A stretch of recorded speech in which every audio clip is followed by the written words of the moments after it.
Hello and welcome to the fourth program of MBA Coal Management course. Today's topic is about foundations of individual behavior. I'm your host here Imtiaz, and with me the subject expert Mr. Saeed Chaudhary. Welcome, sir. Thank you. Now let us move towards today's topic. Before introducing today's topic, I would like to have a view of the salient learning points of last program, and here they are. Definition of organizational behavior, Relationship of business studies to organizational behavior, disciplines contributing to OB, managerial implications of organizational behavior, individual variables, assumptions of rational decision making, criteria in ethical decision making, values, managerial implication of individuals' organizational behavior, workers, groups, group implications for managers, communication, basis of power. And now for an overview of today's program. You can see the salient features on the slide. Overview, determinants of individual behavior, biographical characteristics, gender, marital status, ability, intellectual abilities, physical abilities, the ability job fit, learning, learning and change of behavior, social learning. Organizations are structures of human and non-human resources interlinked and interrelated to achieve certain objectives. When people work in organizations, their behaviors change because they have to work together, and in this interaction their behaviors also have to adjust to one another and to the overall strategic or tactical objectives of the organization. Organizational behavior is an interdisciplinary study which draws on sociology, anthropology, and human psychology.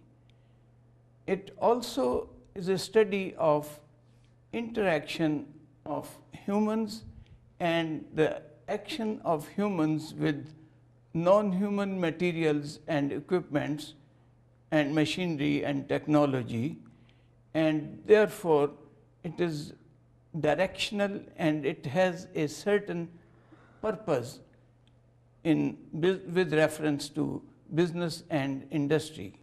In the beginning, we shall study individual behavior, and then we shall study it in small groups and teams, and later in complex organizations, and in today's situation also in global perspective. Primarily, where should manager look for and what should he look for while forming his estimation of an employee? Evidently, a manager will look for the individual variables that affect a person's behavior. For example, you can see on the slide a number of these variables. Personal characteristics. Personal characteristics that are objective and easily obtained from personnel records, age, gender, marital status, length of tenure. Now, as you can see, each of these has an enduring relationship with the person's behavior.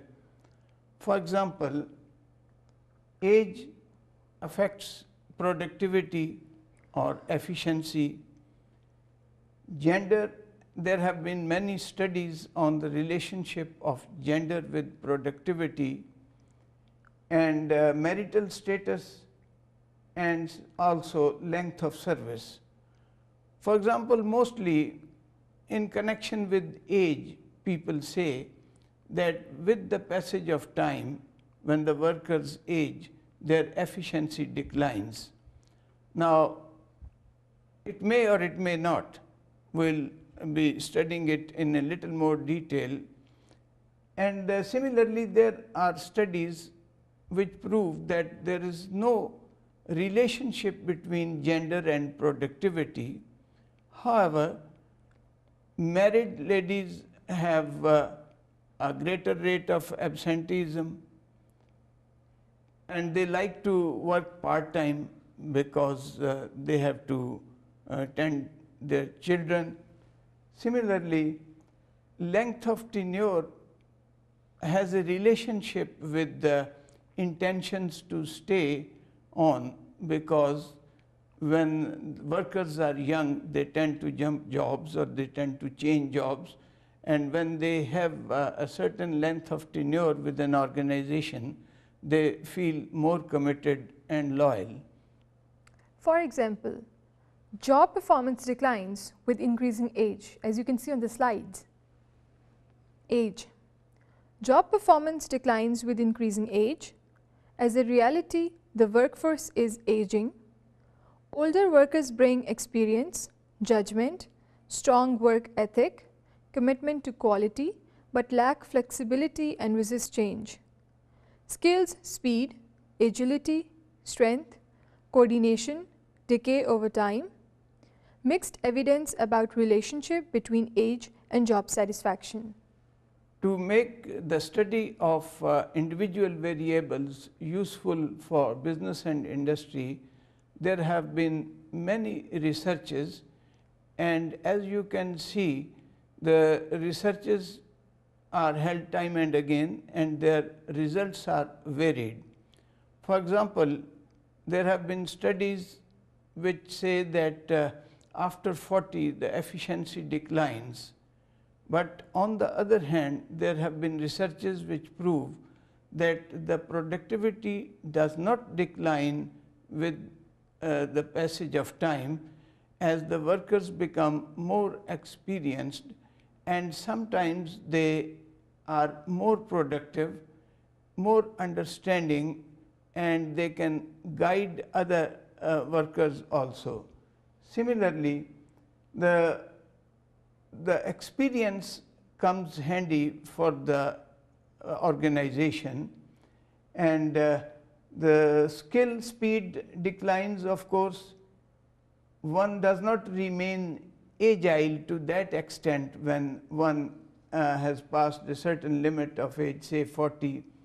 Strength and coordination also decline, but there are other positive factors. For example, the senior workers are more satisfied, and they are more committed to the organization, and their job satisfaction level is high.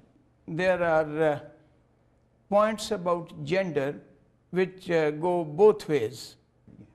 Gender. There is no significant difference in productivity between men and women. There are no consistent differences in problem-solving ability, analytical skills, competitive drive, motivation, sociability, learning ability. Studies have found that women are more willing to conform to authority, men are more aggressive and have higher expectations of success. Working mothers prefer part-time work, flexible schedules, telecommuting. Now, this means that there are certain points which are of use to managers, or they can take benefit of these. For example, we can see that normally there shouldn't be any gender bias while recruiting people, because studies prove that there is no significant difference in productivity between men and women.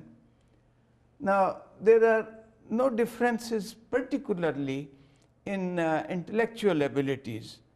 For example, problem solving and analytical skills and competitive drive, motivation, and there are no differences also in the sociability and in future learning or learning ability, which means the selection for training among the workers should be regardless of the gender.